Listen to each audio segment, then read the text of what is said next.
rated SPG. Striktong patnubay at gabay ng magulang ang kailangan. Maaaring may masiselang tema, lengguwahe, karahasan, sexual, horror o droga na hindi angkop sa mga bata.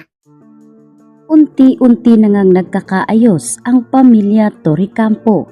Subalit tila napapraning naman itong si Thea dahil pinalayas na nga ni Greg at Edward si Thea sa kadahilanan na alam ni Edward na salapi lamang ang kailangan ni Thea sa pamilya Torrecampo. Sa pagkakataong ito, kahit si Ashley ay hindi na nga nawili pa sa kanyang ina. Sinabi ni Ashley kay Thea na tatanggapin niya lang muli ang kanyang nanay kung magbabago ito ng tuluyan at hindi umano sa paraan ng paghihiganti. Wala na ngang nagawa si Thea dahil isinusuka na siya ng lahat, kaya naisipan nitong si Thea na kunin ang vase at ang painting na pag-aari umano niya. Hindi na siya pinigilan pa ni Edward kung ano na ang naisip nitong kunin. Kaya sa pagkakataong ito ay nag-iisip si Thea kung sino ang kanyang tatawagan, ngunit ang kanyang kaibigan ay nasa Thailand pa para sa bakasyon. Kaya sa makatuwid ay wala ngang matutuluyan itong si Thea. Tila sa kangkungan ang kanyang bagsak matapos siyang palayasin ng pamilya Torrecampo. Samantalang dito naman nagkita si Thea at ang kanyang dating kakilala na nagtatrabaho noon sa real estate ng Torrecampo.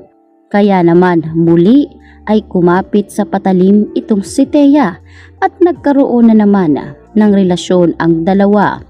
Kaya naman sinabi nitong si Thea na nais niyang sumama at ipakilala siya bilang nobya nito kay Edward. Ngunit imbis ang inaakala nitong si Thea na magagalit at magsiselos si Edward ay tila pumayag pa ito. Wala umano pakialam si Edward kung ano ang gawin dito kay Thea. Kaya mas lalong nadismaya si Thea dahil akala niya ay babawiin siya ni Edward, ngunit hindi nga ganoon ang nangyari.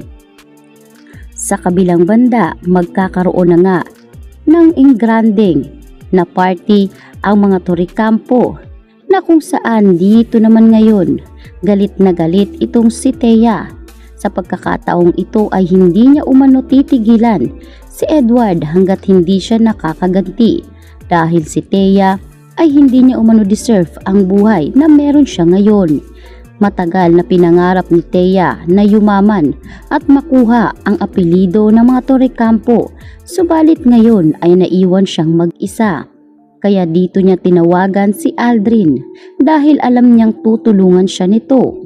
Kinausap siya ni Aldrin at meron din silang kasunduan na magaganap. Sinabi ni Aldrin na gagawin umano ni Thea ang nais niya kapalit ng pera. Ngunit hindi kasama dito ang malaglag itong si Aldrin. Kaya sinabi nga nitong si Aldrin kay Thea na gusto niya na maramdaman umano ni Regina ang pahirap na naramdaman ni Aldrin noong iniwan siya ng kanyang ina. Kaya pumayag si Thea kapalit ng pera na inaalok ngayon ni Aldrin sa kanya.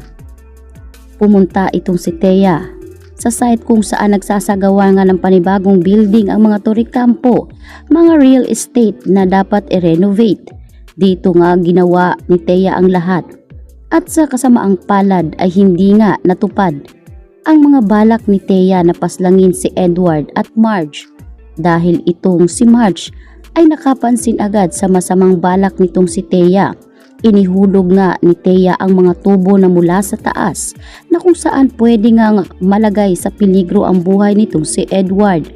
Sa pagkakataong ito ay agad ngang sumigaw itong si Marge at nakailag itong si Edward. Sa pagsalunga nitong si Marge ay siya naman ang nagkaroon ng danyos, kaya dali-dali siyang dinala sa ospital. Galit na galit si Paulo at Edward, kaya naman itong si Thea ay dali-daling tumakas at lumayo.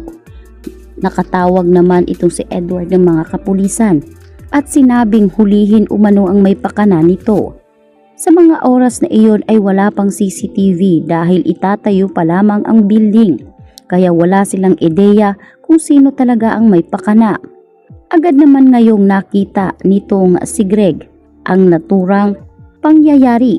Kaya dito niya sinabi sa kanyang mga kapulisan na imbestigahan umanong mabuti at alamin kung sino ang salarin.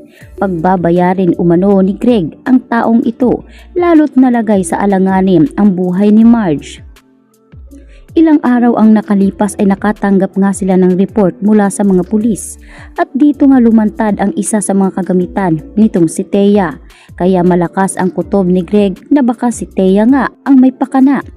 Dito nga naggawa ng investigasyon at si Thea ngayon ay nagtatago-tago na. Nagsumbong siya kay Aldrin at sinabing ayaw niyang makulong, ayaw niyang maging wanted. Kaya gumawa umano ng paraan itong si Aldrin para siya'y mapawalang sala. Subalit hindi siya matutulungan ni Aldrin dahil isa lamang umadong instrumento si Thea para sa kanyang paghihiganti. Kailanman ay hindi umano gagawa ng paraan si Aldrin para sumabit ang kanyang pangalan.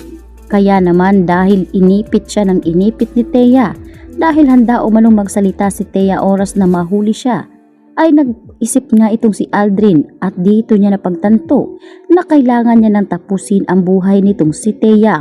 Kaya naman si Thea ay sinasagasaan nitong si Aldrin. Walang konsensya si Aldrin sa kanyang plano at hindi umano niya hahayaan na malaglag ang kanyang pangalan sa ganitong sitwasyon. Dahil sa ngayon ay nasa tuktok na nga ang pangalan nitong si Aldrin at siya mismo ang CEO ng naturang real estate Torrecampo Company. Kaya naman itong si Thea ay wala na ngang malay. Agad nang umalis si Aldrin nang hindi niya sinisigurado kung talagang patay na nga ba itong si Thea. At nang makalayo na si Aldrin ay dito nga gumalaw si Thea at nagkaroon muli siya ng malay.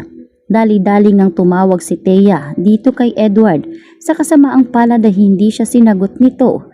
Ngunit hindi rin naglaon ay nagkaroon nga ng kaba itong si Edward. Kaya muli niyang tinawagan si Thea. Dito niya napagtanto na ang boses ni Thea ay parang naghihingalo at humihingi ito ng tulong sa kanya. Pinuntahan ni Edward si Thea dahil kahit papaano ay ina pa rin ito ng kanyang anak na si Ashley. Hindi niya kayang pabayaan si Thea sa pagkakataong ito. At nang puntahan nga nitong si Edward si Thea ay dito niya nakita ang namlulumo na itsura nitong si Thea na halos hindi na nga mapakali sa sobrang sakit umano ng kanyang natamo sa ginawa nitong si Aldrin.